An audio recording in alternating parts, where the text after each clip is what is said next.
They say Abu Dhabi is where the future meets faith, where glass towers rise beside marble mosques, and art flows between desert light and sea breeze. I didn't really understand what that meant until I saw it with my own eyes. There's a moment standing in front of the Sheikh Zayed Grand Mosque when you just stop talking. I remember it so clearly.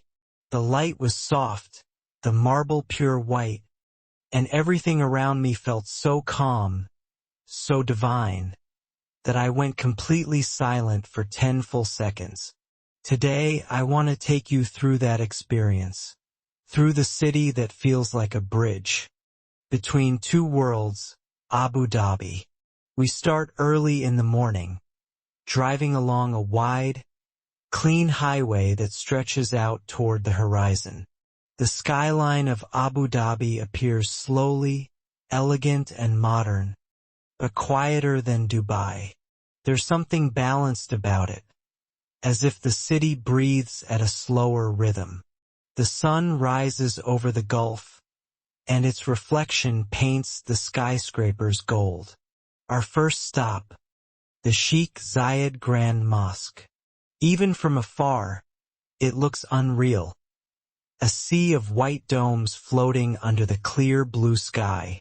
The closer you get, the smaller you feel.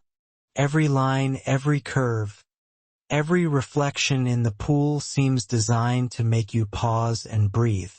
The symmetry is perfect, but not in a cold way. It feels alive. As we walk inside, the temperature drops.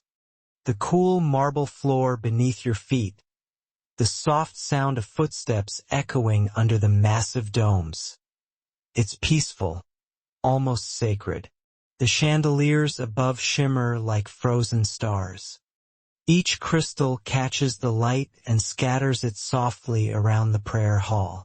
I look up and for a moment I forget to film. The camera stays at my side because no lens can truly capture how vast and pure it feels in there. It's not just a building. It's an emotion, one built out of faith, patience, and beauty.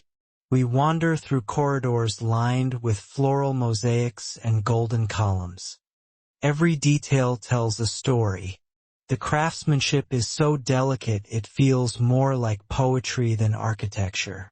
The light moves slowly across the marble, creating patterns that shift like waves.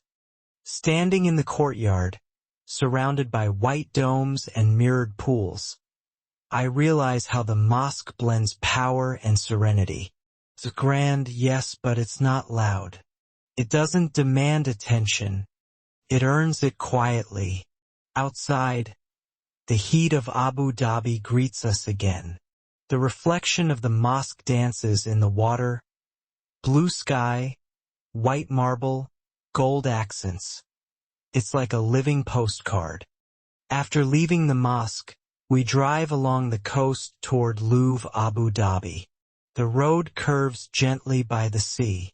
Palm trees sway, the water sparkles, and in the distance, the dome of the museum appears like a silver cloud floating above the horizon. The Louvre Abu Dhabi isn't just a museum. It's a conversation between cultures.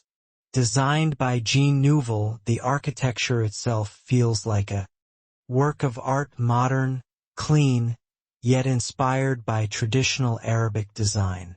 As we walk closer, sunlight filters through the dome's geometric ceiling, scattering thousands of tiny stars of light on the ground. It's magical, like standing inside a galaxy made of shadows and sunbeams. Each room inside tells a different story. Ancient sculptures beside futuristic installations, Islamic calligraphy beside modern abstract art. The museum doesn't separate East and West. It connects them. It shows how art is universal, how creativity, faith, and emotion travel across centuries and civilizations. I stop in front of a painting, something small, unassuming, and I realize how quiet the museum is. People don't rush here. They move slowly, thoughtfully. You can hear the soft echo of your steps, the hum of air conditioning, and the faint sound of the sea outside. From the terrace, the view is breathtaking. The blue of the Arabian Gulf stretches endlessly. Boats drift lazily in the distance. The metallic dome reflects sunlight like liquid silver. You feel suspended between land and sea, between the old world and the new. It's hard not to think about how much Abu Dhabi has changed, from a desert region to a cultural capital, from silence to symphony. But even with all the glass and steel, the city hasn't lost its soul. You can feel it in the respect for tradition, in the calmness that runs through its streets, in the way the call to prayer echoes softly through the evening air. Later in the afternoon, we head toward Corniche Beach. After the marble and the art, it's time for something simpler: sea, sand, and sky. The Corniche stretches for kilometers along the coast. A long, beautiful promenade lined with palm trees, parks, and bike paths. Families walk by, kids play in the sand, and the air smells faintly of salt and sunscreen. The water is impossibly clear, turquoise fading into deep blue. The sunlight glitters on the waves like scattered diamonds. I kick off my shoes and step onto the sand. It's warm but not burning. Soft. The kind of texture that makes you want to lie down and just listen to the sound of the sea. You can see the skyline from here. Tall buildings shimmering in the distance, mirrored against the calm water. It's one of those views that makes you appreciate how harmoniously Abu Dhabi blends nature and design. I grab a bottle of cold water from a kiosk, sit down on a bench, and just watch the horizon. The wind carries faint laughter from a nearby family. A group of cyclists passes by. Somewhere, a muezzin's voice rises in prayer, mixing with the rhythm of the waves. It's peaceful, deeply peaceful. As the sun starts to set, the entire beach turns gold. The buildings glow, the sky melts into orange and pink, and the city lights begin to flicker on. I film a slow pan from the sea to the skyline, and it feels like the perfect closing shot. Abu Dhabi at sunset isn't loud or dramatic. It's calm, confident, like a city that knows exactly who it is. Driving back through the city at night, everything feels quiet but alive.